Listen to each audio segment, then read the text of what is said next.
Halo semuanya, perkenalkan nama saya Halim Chandra. Saya Halima Aulia. Dan saya Nadia Devina. Kami dari The Unstoppable akan membagikan salah satu pokok bahasan Business and Management, yaitu Decision Making, Learning, and Creativity. Pengambilan keputusan atau decision making.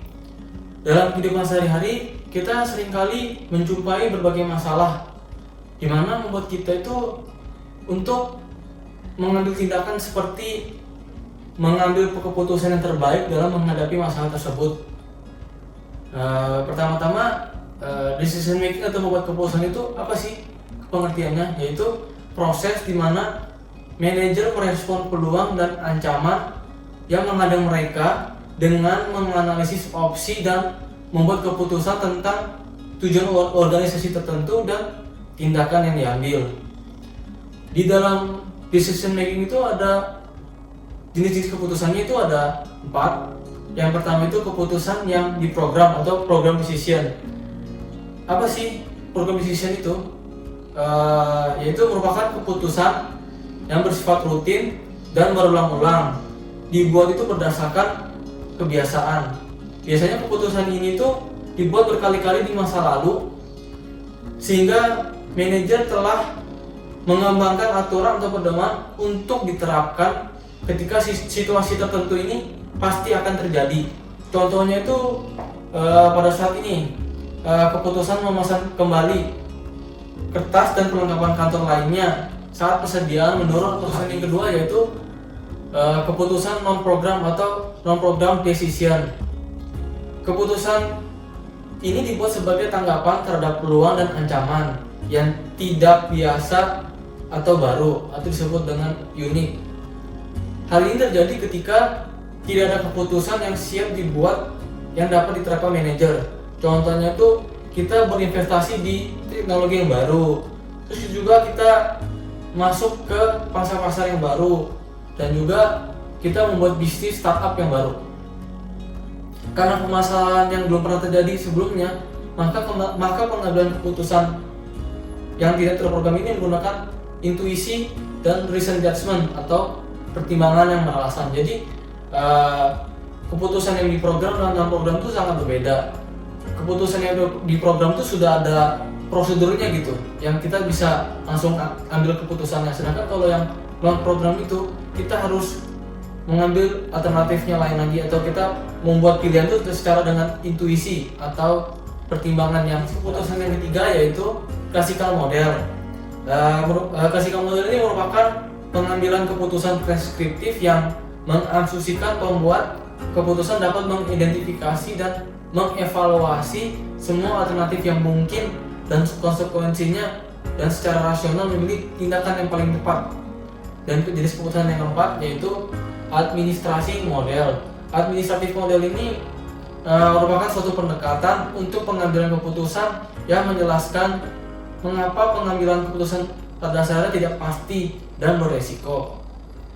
Di dalam administratif model ini terdiri dari tiga konsep. Yang pertama itu bounded rationality atau rasionalitas terbatas. Jadi maksud ini batasan kognitif yang membatasi kemampuan seseorang untuk menafsirkan, memproses dan bertindak berdasarkan informasi. Contohnya itu kayak seperti kita memilih calon, bahwa waktu pemilihan presiden ada pasangan calon A dan calon B. Nah, kita itu sering mendapatkan informasi itu tentang pasangan calon A, sehingga kita minim sekali mendapatkan informasi calon B. Jadi kita pasti akan memilih pemilihan calon informasi A. Itu semua jadi bounded rationality itu tergantung dari informasi yang kita dapat. Sedangkan yang kedua itu incomplete information. Incomplete information itu terjadi karena timbulnya risiko atau tidak kepastian, terus juga ada informasi yang ambigu dan kendala waktu dan biaya informasi. Contohnya itu manajer tidak mampu mengidentifikasi alternatif dan membuat keputusan berdasarkan informasi yang kurang lengkap. Informasi yang tidak lengkap itu akan menyebabkan timbulnya risiko, ketidakpastian, dan informasi yang ambigu. Lalu juga ada risk and uncertainty atau risiko ketidakpastian. Ini maksud tuh suatu keputusan mungkin berhasil ataupun gagal. Probabilitasnya harus ditentukan ketika seorang manajer tidak memiliki informasi yang lengkap dalam mengambil suatu keputusan, maka muncullah resiko atau risk. Manajer yang bersangkutan mungkin memahami permasalahan yang terjadi dan juga memiliki alternatifnya. Namun manajer tidak dapat memastikan apakah alternatif itu yang diberikan tersebut dapat menyelesaikan permasalahan yang terjadi sesuai dengan hasil yang dapat diharapkannya.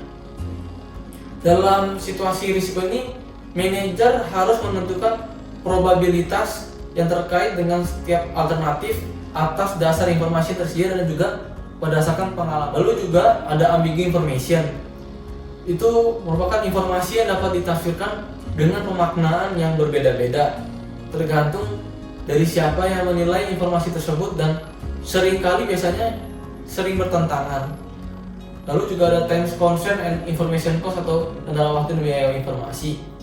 Manajer tidak punya waktu atau biaya untuk mengidentifikasi berbagai alternatif tersebut dan mengevaluasi konsekuensi dari incomplete information. Itu terdiri yang dari 3 itu, yaitu risk and uncertainty atau resiko dan ketidakpastian. Lalu juga ambigu information, informasi yang ambigu. Lalu yang ketiga itu minimnya kendala waktu dan biaya informasi. Lalu yang ketiga itu satisfying atau kepuasan, yaitu mencari dan memilih respon yang dapat diterima atau memuaskan untuk masalah dan peluang daripada mencoba membuat keputusan. Lalu dalam mengambil keputusan itu ada tahap-tahap atau step-step yang harus dilakukan, yaitu yang pertama recognize the need for decision atau mengenali kebutuhan atas keputusan. Itu yaitu manajer harus mampu mengidentifikasikan sebuah masalah yang sebenarnya, bukan hanya sebuah gejala, dan dapat menentukan bagian-bagian mana masalah yang harus diselesaikan. Mengidentifikasi atau mengenali masalah dapat dilakukan dengan menganalisa hubungan sebab akibat terlebih dahulu, kemudian mengumpulkan informasi-informasi yang dapat mendukung. Lalu yang kedua yaitu generate alternate atau mengumpulkan alternatif.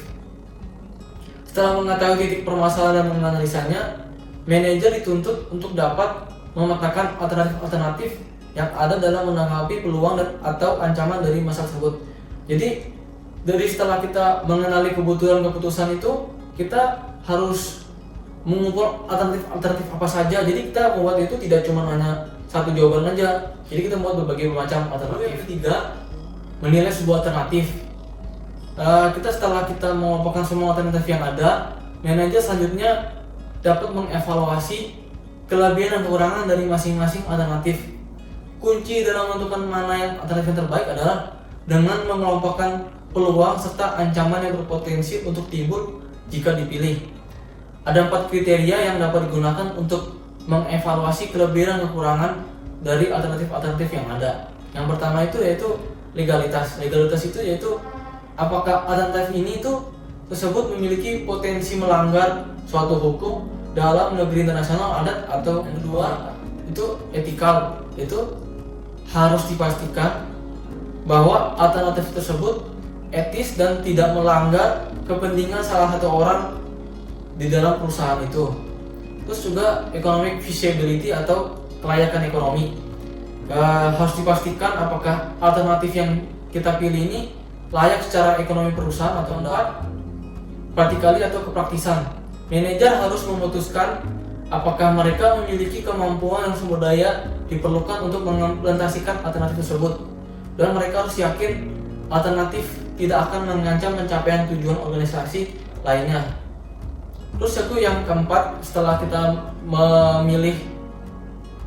memilah kelebihan kekurangannya setiap alternatif itu, yang keempat yaitu choose among alternate atau pilih di antara alternatif tersebut. Kita harus mengevaluasi secara hati-hati yang alternatif itu dengan menentukan peringkat berbagai alternatif dan membuat keputusan.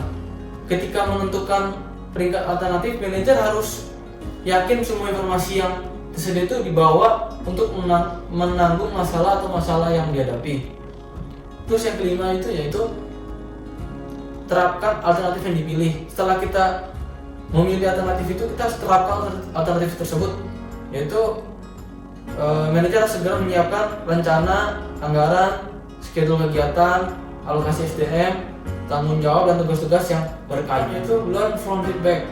Itu langkah terakhir dalam pengambilan proses pengambilan keputusan, di mana manajer yang efektif itu selalu melakukan analisis retrospektif untuk melihat apa yang dapat mereka pelajari dari keberhasilan masa lalu atau kegagalan.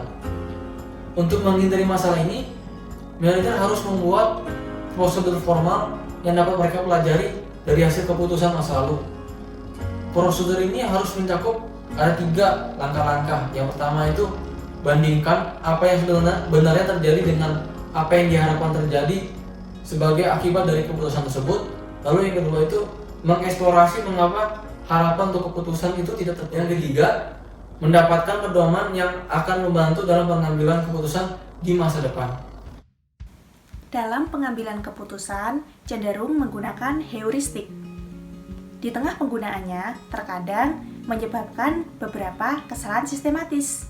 Adapun 4 kesalahan sistematis yang sering terjadi adalah: kesalahan yang pertama adalah confirmation bias. Hal ini terjadi ketika seorang pengambil keputusan menggunakan informasi dengan keyakinan yang ada dan mengabaikan informasi yang bertentangan dengan keyakinan tersebut. Yang kedua adalah representative bias. Hal ini terjadi ketika seorang pengambil keputusan memiliki pola pikir bahwa semua kasus itu sama, tanpa memikirkan aspek lain. Selanjutnya adalah illusion of control. Ini merupakan sebuah kesalahan pengambilan keputusan di mana si pengambil keputusan cenderung melebih-lebihkan kemampuan dirinya dalam mengontrol sebuah event. Yang terakhir adalah escalating commitment. Hal ini terjadi ketika seorang pengambil keputusan melakukan sumber daya tambahan untuk suatu proyek, bahkan ketika bukti telah menyatakan bahwa proyek tersebut gagal. Lalu, bagaimana seorang manajer menghindari efek negatif dari bias atau kesalahan-kesalahan yang ada? Manajer harus memahami bias dan efek, dan mereka harus mengidentifikasi gaya pengambilan keputusan pribadi mereka. Manajer juga harus memeriksa gaya pengambilan keputusan dengan mengevaluasi heuristik yang biasa mereka pakai sehari-hari. Manajer harus kritis dalam meninjau keputusan yang membuat bias pribadi. Oke, selanjutnya kita akan membahas tentang group decision making. Pengambilan keputusan bisa dilakukan secara individu maupun berkelompok. Di beberapa perusahaan besar, biasanya lebih memilih mengambil keputusan dengan cara berkelompok.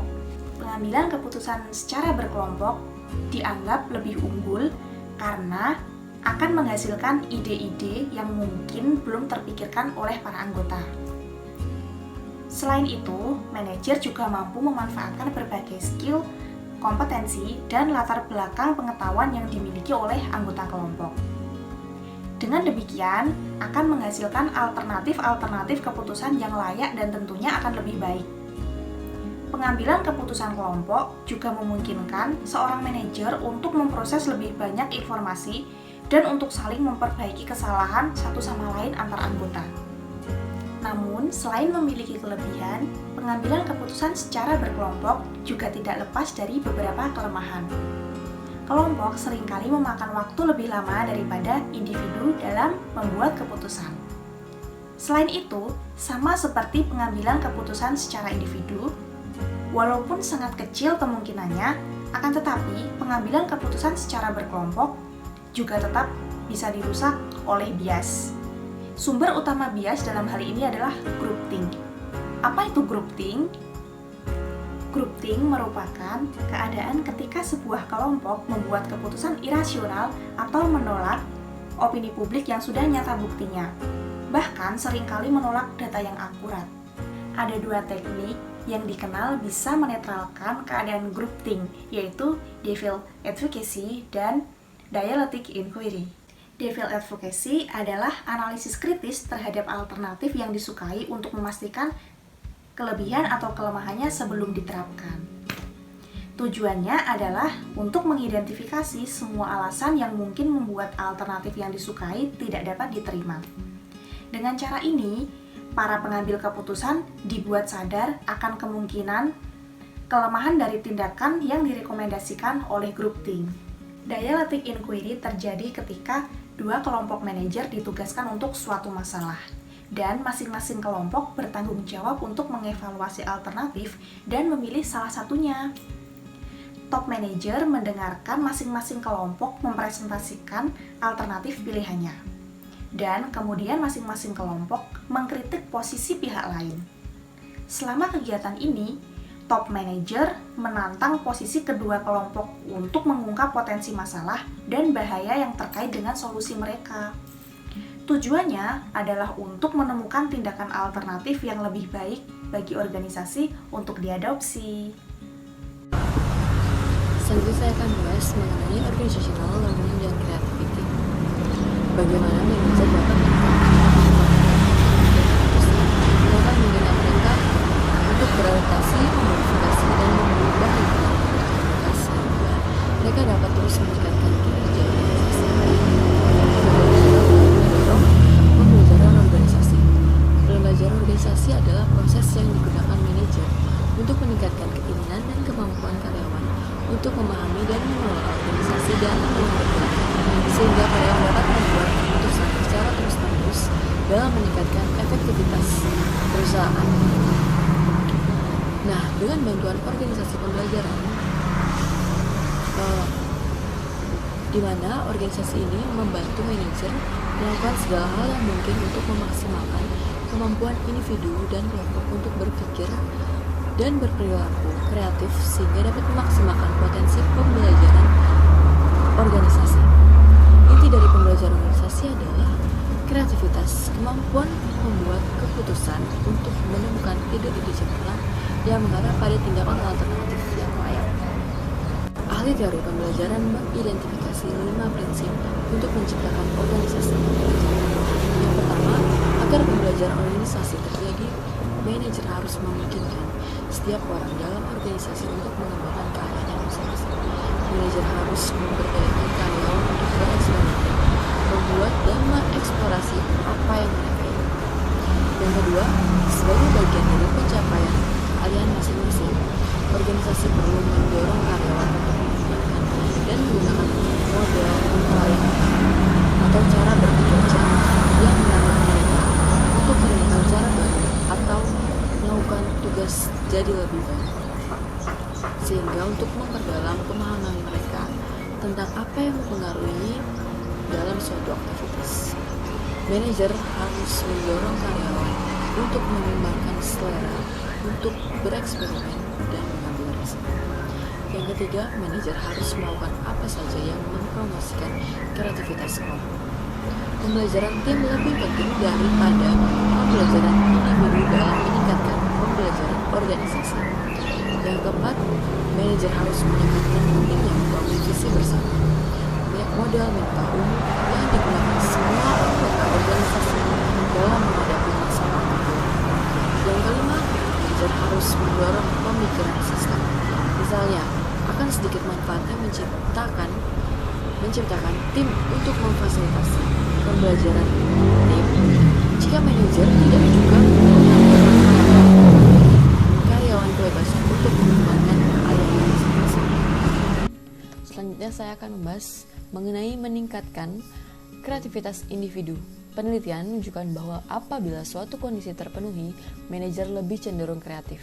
Orang harus diberi kesempatan dan kebebasan untuk menghasilkan ide-ide baru. Kreativitas menurun ketika manajer memberi beban karyawan yang berbakat untuk mengerjakan pekerjaan dengan cepat. Kreativitas dihasilkan ketika karyawan memiliki kesempatan untuk bereksperimen, mengambil risiko, dan membuat kesalahan, dan akan belajar dari hal tersebut. Karyawan tidak boleh takut bahwa mereka akan dipandang rendah atau dihukum karena ide-ide yang mungkin awalnya tampak aneh, namun terkadang ide-ide itu menghasilkan produk dan layanan yang benar-benar inovatif. Seperti perusahaan yang sangat inovatif, yaitu Google, Apple, dan Facebook, terkenal dengan tingkat kebebasannya yang luas terhadap manajer dan karyawannya untuk bereksperimen dan mengembangkan barang dan layanan inovatif. Setelah manajer menghasilkan alternatif, kreativitas dapat dipupuk dengan memberikannya umpan balik yang membangun, sehingga mereka tahu seberapa baik yang mereka lakukan. Top manager harus menekankan pentingnya mencari solusi alternatif, dan harus tampak menghargai karyawan yang menghasilkan ide-ide kreatif. Karyawan yang percaya bahwa mereka sedang mengerjakan masalah penting akan termotivasi untuk melakukan upaya tingkat tinggi yang dituntut kreativitas.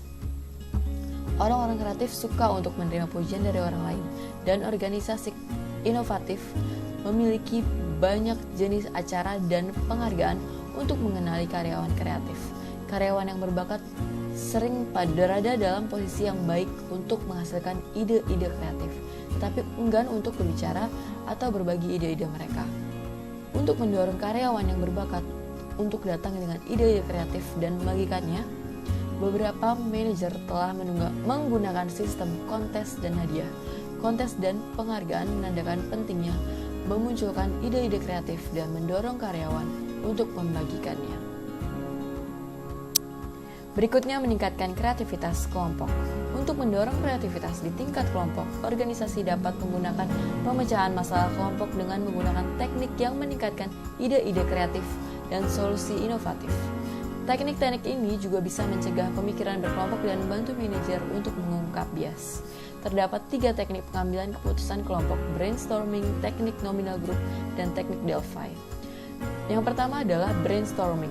Brainstorming adalah teknik pemecahan masalah kelompok di mana manajer bertemu tatap muka untuk menghasilkan dan memperdebatkan berbagai alternatif untuk membuat sebuah keputusan. Biasanya terdiri dari 5-15 manajer bertemu dalam sesi tertutup. Langkah yang dilakukan adalah yang pertama, satu manajer menjelaskan secara garis besar masalah yang harus dihadapi oleh kelompok. Kedua, anggota kelompok membagikan gagasan mereka dan menghasilkan tindakan alternatif. Yang ketiga, karena setiap alternatif dijelaskan, anggota kelompok tidak diperbolehkan untuk mengkritiknya. Semua orang menahan penilaian sampai semua alternatif didengar. Salah satu anggota grup mencatat alternatif. Yang keempat, anggota kelompok didorong untuk menjadi seinovatif dan seradikal mungkin, sehingga semakin banyak jumlah ide yang diajukan, maka semakin baik. Apalagi, anggota kelompok didorong untuk mendukung dan bangun sarang masing-masing.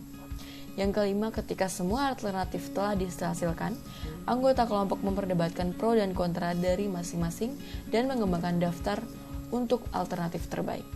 Brainstorming berguna dalam beberapa situasi pemecahan masalah. Alasan utama hilangnya produktivitas dalam brainstorming adalah pemblokiran produksi yang terjadi karena anggota kelompok tidak bisa secara simultan selalu memahami semua alternatif yang dihasilkan dan juga memikirkan alternatif tambahan dan ingat apa yang mereka pikirkan. Yang kedua adalah teknik nominal group. Untuk menghindari pemblokiran produksi yang terjadi pada brainstorming, teknik nominal group biasanya sering digunakan. Ini memberikan cara yang lebih terstruktur untuk menghasilkan alternatif yang secara tertulis dan memberikan masing-masing manajer lebih banyak waktu dan peluang untuk menghasilkan solusi yang terbaik. Teknik nominal group sangat berguna ketika suatu masalah kontroversial dan ketika manajer yang berbeda mungkin diharapkan untuk memperjuangkan berbagai tindakan yang berbeda. Umumnya, sekelompok kecil manajer bertemu dalam sesi tertutup dan melakukan beberapa prosedur. Yang pertama, satu manajer menguraikan masalah yang akan diatasi dan 30 atau sampai 40 menit dialokasikan untuk anggota kelompok yang bekerja secara individu untuk menuliskan ide dan solusi mereka. Anggota kelompok didorong untuk menjadi inovatif. Yang kedua, manajer bergiliran membacakan saran mereka ke grup. Seorang manajer mencatat semua alternatif dan tidak ada kritik dan evaluasi terhadap alternatif yang disampaikan sampai semua alternatif dibaca. Yang ketiga, alternatif-alternatif tersebut kemudian akan dibahas satu persatu dalam urutan usulannya. Kemudian anggota kelompok dapat meminta klarifikasi informasi dan mengkritik setiap alternatif untuk mengidentifikasi pro dan kontra. Yang keempat, ketika semua alternatif telah dibahas, setiap anggota kelompok memberi peringkat semua alternatif dari yang paling disukai hingga yang paling tidak disukai, dan alternatif yang paling disukai akan dipilih. Yang terakhir adalah teknik Delphi. Baik teknik nominal group dan brainstorming yang mengharuskan manajer bertemu untuk menghasilkan ide-ide kreatif dan terlibat dalam pemecahan masalah. Bagaimana bila manajer berada di beda kota atau beda negara sehingga tidak dapat bertemu secara langsung? Video conferencing merupakan salah satu cara manajer yang berada di tempat yang jauh dapat bersama-sama untuk bertukar pikiran. Cara lainnya juga dapat menggunakan teknik Delphi yang merupakan pendekatan tertulis untuk pemecahan masalah yang memiliki beberapa prosedur, yaitu yang pertama, pemimpin kelompok menulis pernyataan tentang masalah dan serangkaian pertanyaan dari manajer yang berpartisipasi. Yang kedua, kuesioner dikirimkan kepada manajer dan pakar departemen yang paling mengetahui tentang masalah tersebut. Mereka diminta untuk menghasilkan solusi dan mengirimkan kuesioner kembali kepada ketua kelompok. Yang ketiga, tim manajer mencatat dan merangkum tanggapan. Hasilnya kemudian dikirim kembali untuk peserta dengan pertanyaan tambahan yang harus dijawab sebelum keputusan dapat dibuat. Yang keempat, proses ini diulang sampai keputusan tercapai. Oke, itu tadi gambaran mengenai decision making, learning, dan creativity. Terima kasih sudah menonton video ini. Mohon maaf jika terdapat banyak kekurangan. Semoga bermanfaat.